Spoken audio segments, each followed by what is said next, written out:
अंदर अभी और भी है अभी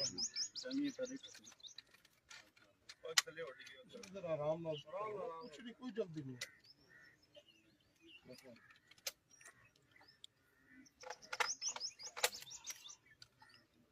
आराम ना